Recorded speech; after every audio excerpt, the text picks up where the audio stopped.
ताज्या आणि सुपरफास्ट बातम्या पाहण्यासाठी स्वराज्य न्यूज मराठीला सबस्क्राईब करा आणि बेल बटन प्रेस करा.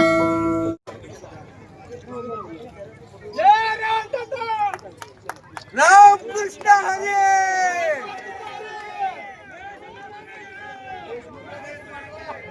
हरी. मग आज 40 लाख झालं. मग मी सगळ्या भाषणात 20च सांगितलं. मला आधी भेटलं असतं तर मी सगळ्याला सांगितलं असं 40 झाली. तर मला आपल्याला हेच सांगायचं आहे की एवढी किंमत मध्ये एका पत्रकारांनी मला सांगितलं की अण्णा एवढ्या झपाट्याने तुमच्या भागातली किमती वाढल्या, तुमची नोंद ग्रीनिज बुक ऑफ रेकॉर्ड मध्ये केली पाहिजे. कारण कुठलाही व्यवसाय केला तर 20,000 ते 20 लाख होत नाही. होतात का? 25-30 वर्षामध्ये 20,000 ते 20 लाख कधीच होत नाही. पण ही कमी कशामुळे झाली? तर आपण केलेल्या कामामुळं, आपण केलेल्या मतदाराशी प्रामाणिक राहिल्यामुळं, तुमच्या मताशी प्रामाणिक राहिलो, शहरातला सगळा निधी तर ओढून आणण्याचं काम केलं. आणि त्यावेळी सगळे विरोधक ओरडत होते सगळा निधी चालला बिडी घरकुलला, म्हणत होते का नाही ते दिवस? आणि विरोधक ओरडत होते. आज सुरेश पाटील साहेब सुद्धा आपल्याला साथ देण्यासाठी इथं उभा आहे. ते काय पक्ष सोडलेले नाहीत, अजूनही भाजपचेच नगरसेवक आहेत. परंतु त्यांनी बघितलं की त्यांना सुद्धा ज्या पक्षाच्या आमदारांनी संपवण्याचा प्रयत्न केला त्या आमदाराला संपवल्याशिवाय मी स्वस्थ बसणार नाही, हे विचार घेऊन त्यांनी आज पेटून उठलेले आहे. आणि म्हणून नुसतं सोन्याचा धूर निघत होता एकेकाळी पूर्व भागामध्ये. धूर कधी निघतो? काहीतरी पेटल्याशिवाय निघत नाही. म्हणजे आधी पेटावं लागतं. आता जसं सुरेशांना पेटून निघालेले आहेत, आता प्रत्येकाने पेटून निघालं पाहिजे, तरच सोन्याचा धूर सोलापूरमध्ये निघणार आहे. आपल्याला माहिती आहे की भाकरी करताना महिला तव्यावर भाकरी टाकते, तसंच ठेवली तर काय होती? जास्त वेळ ठेवली तर भाकरी काय होत आहे? करपती ना. मग करपलेली भाकरी खायची का? अरे 20 वर्ष ठेवली त्याला पलटी मारा की, मारणार का नाही? 20 वर्ष ठेवलेली भाकरी आता करपलेली करपू द्यायची नाही, त्याला पलटी मारायची आणि चांगली भाकरी खायची. महेश कोटेंनी स्वप्न बघितलं नेहमीच बिडी घरकुलच्या लोकांसाठी. त्यांना नागरी सुविधा मिळवून देण्यासाठी स्वप्न बघितलं, त्यांना चांगलं शिक्षण होण्यासाठी स्वप्न बघितलं. आपली मुलं आज चांगल्या हुद्द्यावर आहेत, फॉरेन कंट्रीज मध्ये आहेत, डेप्युटी कलेक्टर झालेले आहेत, अनेक डॉक्टर आहेत, वकील आहेत.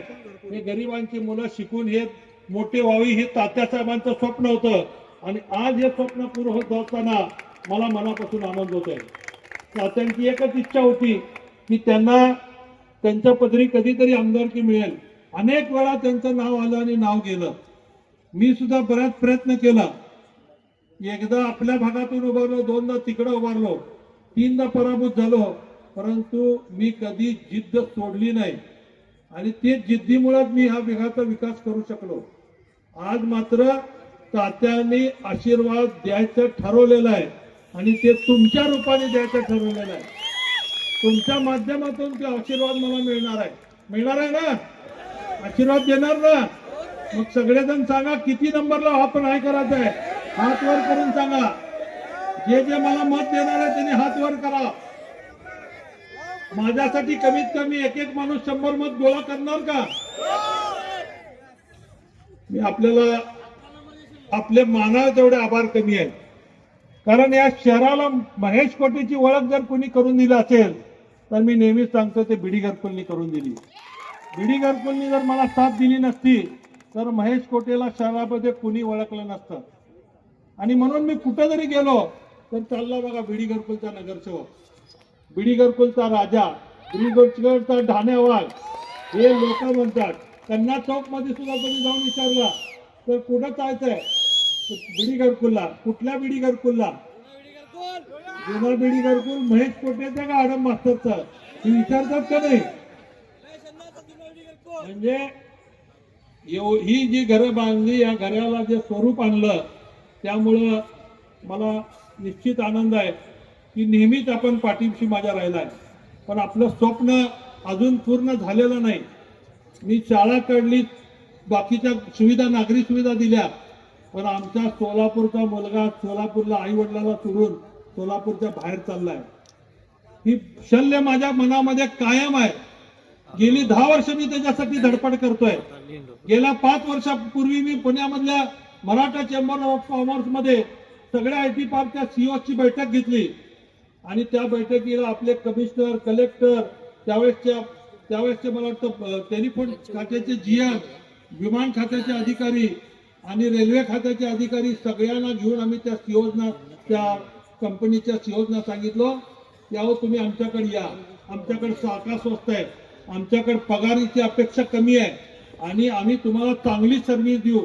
आमच्या पोरांची टॅलेंट एकदा बघा. म्हणून 5 वर्षापूर्वी मी ह्याच पालकमंत्री होते, त्या पालकमंत्र्याला सुद्धा त्या मीटिंग मध्ये घेऊन गेलो होतो. मी त्या शिवसेनेचा जिल्हा प्रमुख होतो.